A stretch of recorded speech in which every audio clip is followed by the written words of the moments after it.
Salut à tous, on se retrouve pour un nouveau brief, le brief du 20 mai 2023. Aujourd'hui au programme BTC, Ether, petit point sur dollar et S&P. Après comme d'hab, order flow et les datas. Alors le BTC, on voit qu'il a sur la semaine, maintenant on a eu la clôture weekly. Clôture weekly, on voit que la bougie, bon déjà le cap CME on va l'enlever parce qu'il a été comblé. Bougie verte, donc jamais mauvais une bougie verte, mais bon, vraiment une bougie d'indécision. En fait, je pense que c'est le maître mot de ces derniers jours et peut-être des prochains jours. Enfin, en tout cas, de la semaine prochaine qui sera vraiment décisive pour moi. C'est vraiment l'indécision en ce moment. Là, on voit sur le BTC, il y a deux trois choses à dire aussi sur le S&P. Bon, je reviendrai plus précisément, moi sinon je reviendrai après, mais pour moi, c'est vraiment l'indécision. On sait pas trop où aller. On est en tendance baissière. Les news macro sont pas mauvaises. Le S&P 500 qui explose. Le dollar qui explose. En fait, tout est contradictoire. C'est pour ça que c'est vraiment un peu compliqué en ce moment, je trouve, de prédire vraiment où va aller le marché. Mais c'est pour ça que si vous êtes débutant trader, ne vous précipitez pas, essayez ou alors faites avec des très petites sommes. Peut-être le trading papier où vous pariez du fort argent, moi je conseille pas, mais après moi je donne pas de conseils, mais peut-être de faire avec des très petites sommes au moins où vous êtes un peu plus impliqué émotionnellement. Mais ouais, pour les autres, si vous êtes vraiment débutant, je vous conseille vraiment pas en ce moment, c'est vraiment compliqué. Même si là, on est quand même en bas de range. Bas de range en général, ce qu'on fait, on long. Après, quand je vois le dollar qui a complètement explosé, même si là il est arrivé vers une zone de. Il arrive vers des fortes zones de résistance où les vendeurs vont commencer à se montrer, c'est quand même compliqué. Enfin bref, je reviendrai après. Sur le BTC, bah toujours. On est ici en bas de range. Objectif. On est toujours en tendance baissière. Là, je suis en daily, je vais me mettre en daily plutôt. Toujours en tendance baissière. Les objectifs sont 25 000 s'ils tiennent. J'ai peu d'espoir personnellement parce que pour moi, c'est soit on tient ici, mais avec comme d'hab même le long short ratio, etc., c'est compliqué. Alors pour moi, le 25 000 auront du mal à tenir et pour moi, la vraie zone intéressante à aller chercher, c'est entre les 22 et les 23. Je vais réexpliquer encore une fois pourquoi je vois pas forcément les 25 tenir parce que je vois que c'est une zone énormément attendue. Beaucoup attendent, et si en général les zones que beaucoup attendent, peut-être qu'on y restera, mais on ira chercher plus bas. Pourquoi? Soit on n'ira pas les chercher, c'est une chose, soit on va plus bas. Pourquoi? Parce que le. Oups, sur la page. Si tout le monde s'attend aux 25 000, tout le monde se dit qu'ils vont long à 25. Qu'est-ce qu'ils vont faire s'ils mettent des leviers, par exemple x20, x30, des gros leviers? Leur liquidation elle sera où? Dans la zone de rechargement de longue. C'est pour ça que moi je pense que c'est une probabilité que, après ceux qui achètent en spot forcément n'ont aucun impact, mais ceux qui achètent en longue, on a peu de. Quitte à baisser, autant continuer à baisser un peu plus bas. Pas forcément très longtemps, hein, peut-être une semaine maximum. Mais il faudra les liquider. Parce que je pense qu'au 25 000, on aura énormément de longues par rapport au short. Je pense. Les gens ne paniqueront pas encore. Il faut vraiment passer sous les 25. Là, je pense que la plupart des gens seront très très bères. Enfin bref. Et l'autre scénario, c'est qu'évidemment, ça tient ici. Même si j'ai des doutes. C'est pas impossible, mais j'ai quand même un peu de doute. Au niveau de l'Ether, c'est mieux que le BTC. Pourquoi? Parce qu'on est au-dessus de la borne. Je rappelle que le BTC, on est légèrement en dessous du point bear ici. On est légèrement en dessous. Après, c'est pas, on n'est pas à quelques dollars près, mais je veux dire, le BTC, l'Ether, on est quand même bien au-dessus. On consolide au-dessus. L'objectif en cas de retour haussier, c'est la zone de rechargement de short au niveau des 1950. Je rappelle que pour le BTC, c'est au niveau des 28 500, 29 000. Cette zone-là. L'Ether en cas de cassure baissière, c'est toujours au niveau des 26. On a deux grosses poches de liquidité à aller chercher pour moi. On est toujours élevé au niveau des longues pour Ether aussi. Donc voilà, c'est compliqué. Après, en weekly, je reste toujours aussi, hein, parce que j'oublie pas l'énorme move qu'on a fait depuis le début de l'année, même depuis un an, parce que l'Ether a commencé son mouvement il y a un an. On est toujours en tendance haussière. Là, même s'il vient dans sa zone de rechargement de short, fin de longue au niveau des 1006, je rappelle qu'on est toujours dans une tendance magnifique, hein. Même si au niveau des tops, c'est moins beau, il y en a juste deux. Mais en tout cas, au niveau des bottoms, c'est vraiment nickel.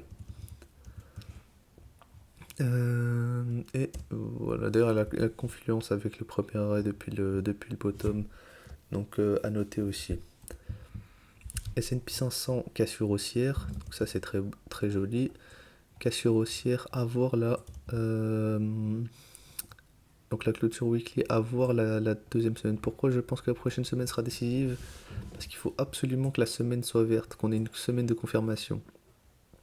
Parce que s'il a une intégration, on a été chercher tous les stops des... Bon, je vais me mettre en daily pour mieux les voir.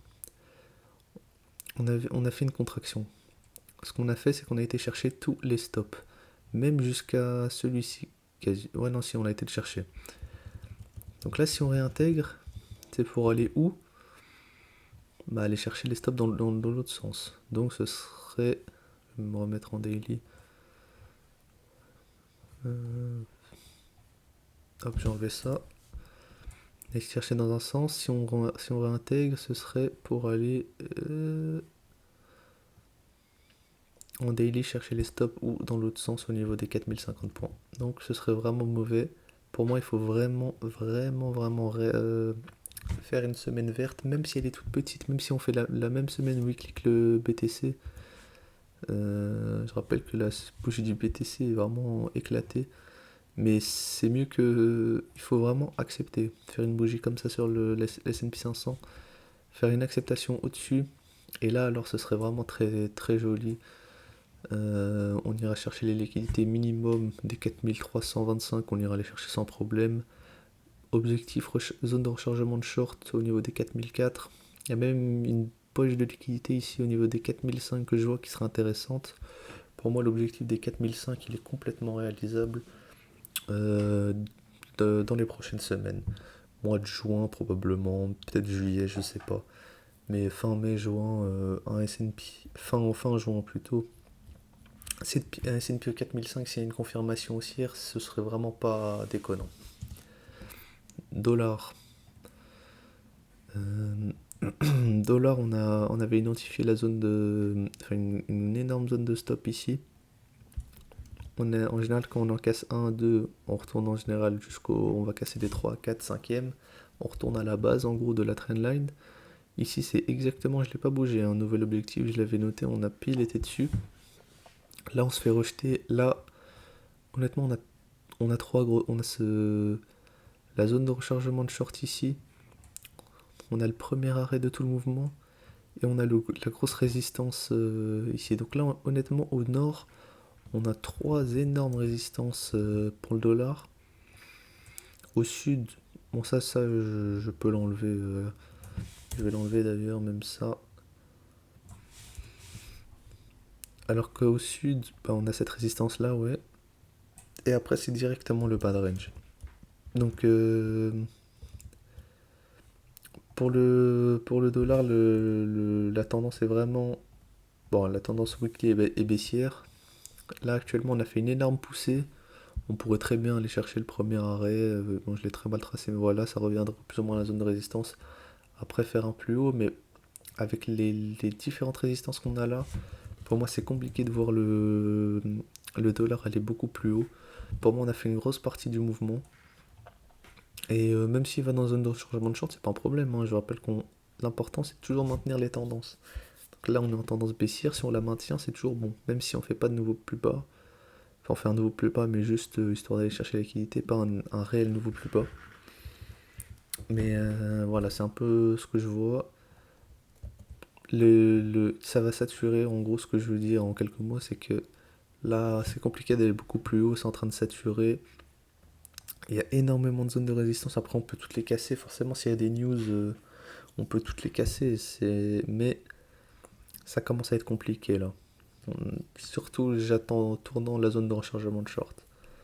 Là, c'est vraiment si on se retourne pas avant, parce que là, peut-être qu'on est en train de se retourner.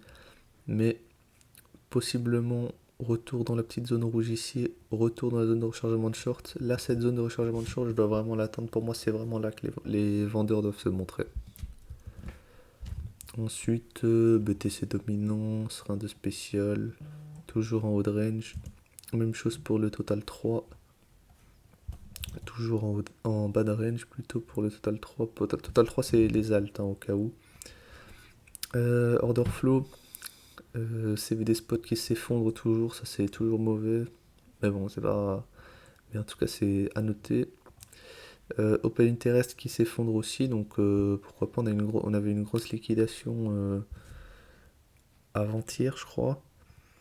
Quelque chose comme ça, mais en tout cas là, ça remonte pas forcément, ça continue de baisser. Fundings toujours en baisse.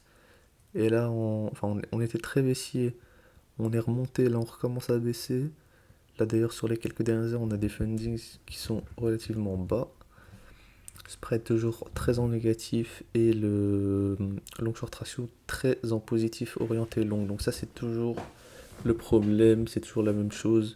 Forcément quand il y a beaucoup de gens qui long, c'est compliqué de former un bottom et d'aller plus haut. Donc à voir pour ça. Au niveau des fundings, ils sont plus ou moins bons partout, à part Bybit et DYDX, mais sinon moi ils sont plus ou moins bons. Et long short ratio 66%, moi je trouve que c'est énorme. Après, on est en bas de range, donc c'est plutôt une zone longue. Mais pour moi, c'est compliqué de former un bottom quand on a 66% des longues. Pour moi, pour retourner à un 50-50, ce serait pas suffisant d'aller au 25. Honnêtement, pour avoir un vrai 50-50, voire plus de short, faudra aller au 23 000. C'est vraiment là que je pense que les gens auront peur. Au niveau des 25, je pense que c'est pas une zone qui fait assez peur. On se dit, ouais, comme ça, cassure, pullback.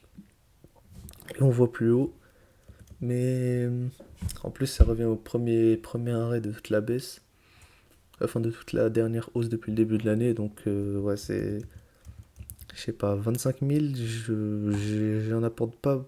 Enfin, je garde pas une vraie. J'ai pas vraiment confiance en eux, si on veut. Si on peut dire ça comme ça. Et après, au niveau des liquidations, 30 000, rien de spécial. Et ouais, c'est à peu près tout. Voilà, j'espère que ça vous aura plu. Comme d'habitude, tous les jours entre 10h et 10h30, parfois jusqu'à 11h quand je tarde un peu, nouveau brief. En général, 6 jours semaine. En général, je prends un jour par semaine où il n'y a pas forcément de news. Je fais pas de vidéo, mais 6 jours semaine, vidéo entre 10h et 10h30. Voilà, n'hésitez pas à liker, j'espère que ça vous aura plu. Et à demain. Ciao.